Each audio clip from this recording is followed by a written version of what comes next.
Hello friends, welcome back! Today I'd like to participate in Beverly's contest that she's having at her ClarkOVision's channel. Bev is so cool and a very sweet person. She's from Scotland. I like discovering her collection and her opinions on various topics. Plus, she's into a lot of the same melodic rock that I like. She's a big Def Leppard fan, which is awesome. She graciously made a video shout out for me once. Bev, it was such a kind gesture, and I take this opportunity to thank you once again. So, now Bev is celebrating 1 year in the VC and more than 400 subscribers. Kudos, Bev, this is so well deserved. So, what is this contest about? It's centered, of course, on the number 4. So there are 4 questions to answer. First, show the 4th studio album from a favorite band or artist. Those who know me well won't be surprised. How could I not choose Boston's Walk On? This CD is one of my favorite things in life. Of course, my beloved subscribers know my love for the Boston albums by now. This is my only copy, and this is the CD single for I Need Your Love. It also contains We Can Make It and the instrumental The Lunch. And I'm wearing the shirt for the occasion.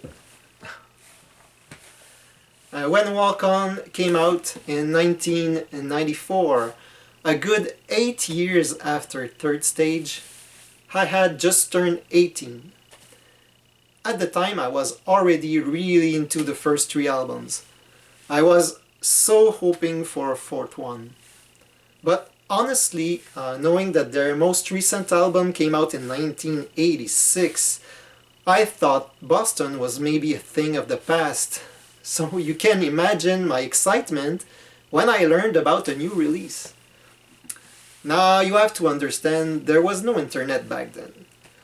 2 events happened that I remember clearly that got me really excited. But I don't remember which came first. One of those events is when I saw a black and white advertisement in the newspaper promoting Walk On in anticipation of the new release date. And the other one is when I heard the single I Need Your Love on the radio a couple of weeks before the release. In both cases, I can still remember clearly where I was, how I felt. I have a clear visual in my head. This is the cassette on which I recorded the song I Need Your Love off the radio. Inside I wrote in French, taped May 23rd, 1994 from the top 10 at 10 on Chaume 97.7 FM, 6th position. I was stunned by the new song. I adore the intro and how it takes you by surprise.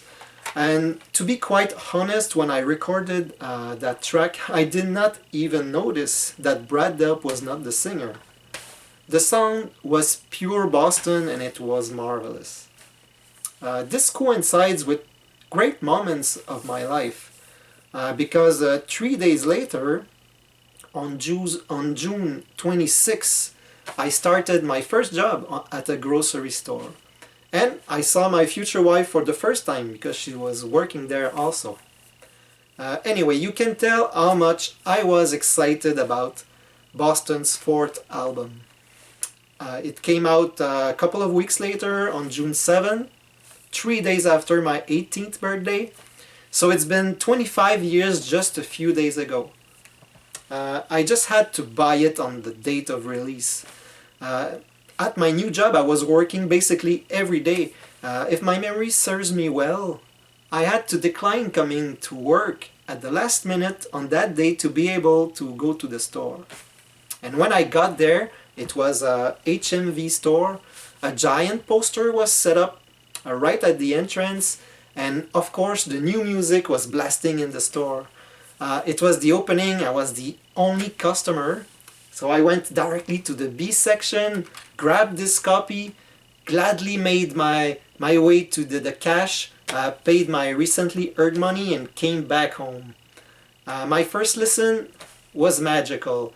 I was delighted. The fact that it has its flaws, and that it's not acclaimed in the Rolling Stone magazines of this world is completely irrelevant to me.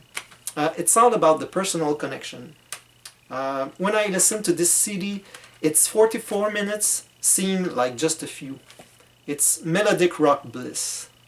And to this day, it sends shivers down my spine, like during the guitar solo in Surrender to Me. Needless to say that a vinyl copy of Walk On really is a grail for me, and I'm pretty confident that one day I will find one. Just a couple of weeks ago I bidded on a US version on eBay, but was outbidded by just a couple of dollars. I saw it once with a seam split on top at the record store and passed. Anyway, I could talk for hours about this album. Let's move on. Bev's second question is, show an album cover that displays an image of each of the four natural elements. One for fire, one for water, one for air, and one for earth. For fire, I chose Under a Raging Moon by Roger Daltrey. The picture of Roger holding a lighted match has always intrigued me. Is he about to throw it and put everything on fire?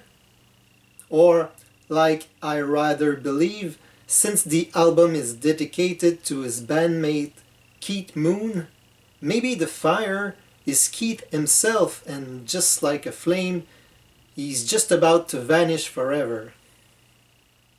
On this, you have several great tracks like After the Fire and the title track, with the drum solo using a cast of 7 drummers as the grand tribute to Keith Moon.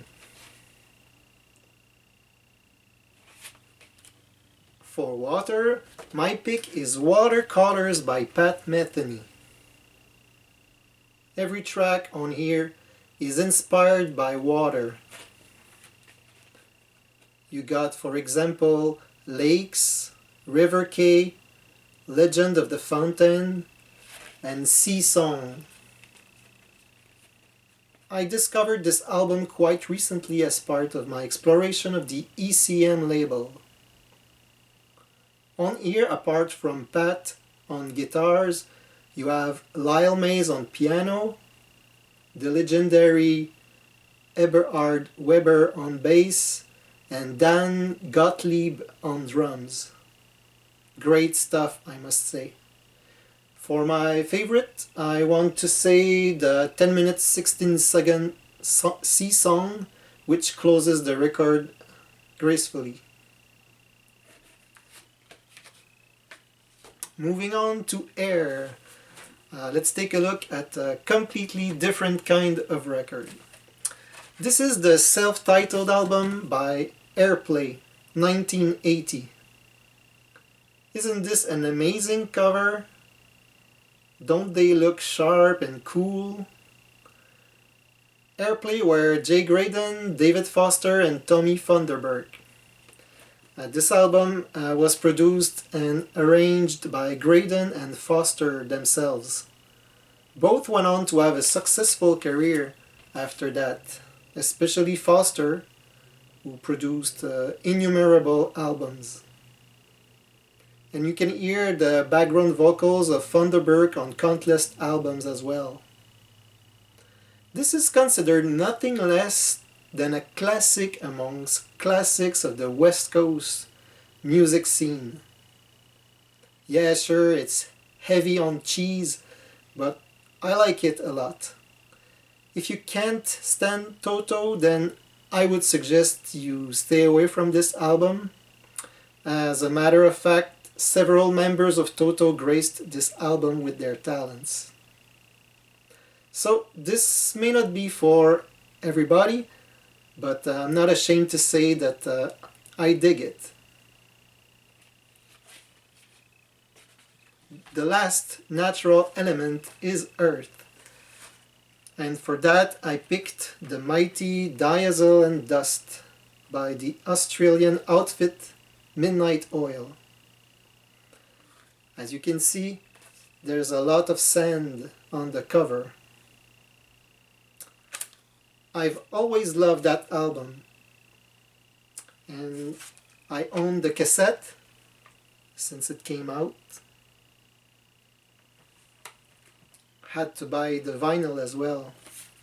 This album is awesome from A to Z, from Beds Are Burning to Sometimes at the end of Side 2.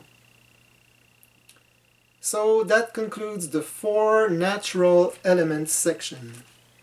Next, we have to show an album where the artist, song title or album title has the number 4 in it. Well, one of my favorite songs by Night Ranger is called 4 in the Morning.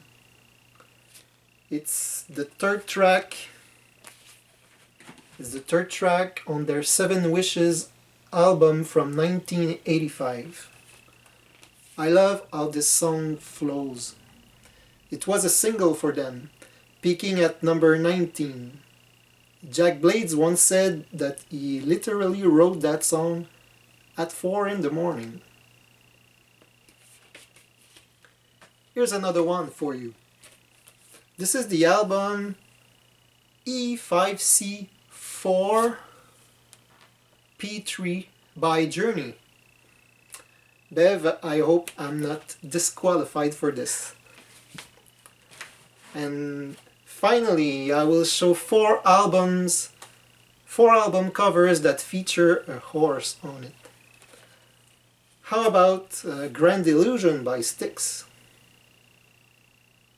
An album that I adore.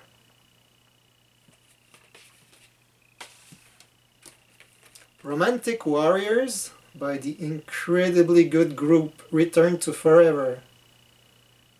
This is a great listen.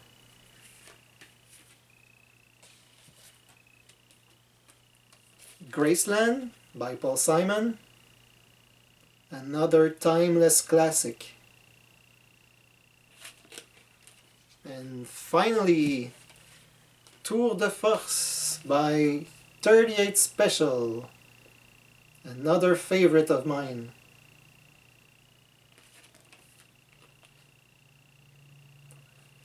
So there you go, Bev.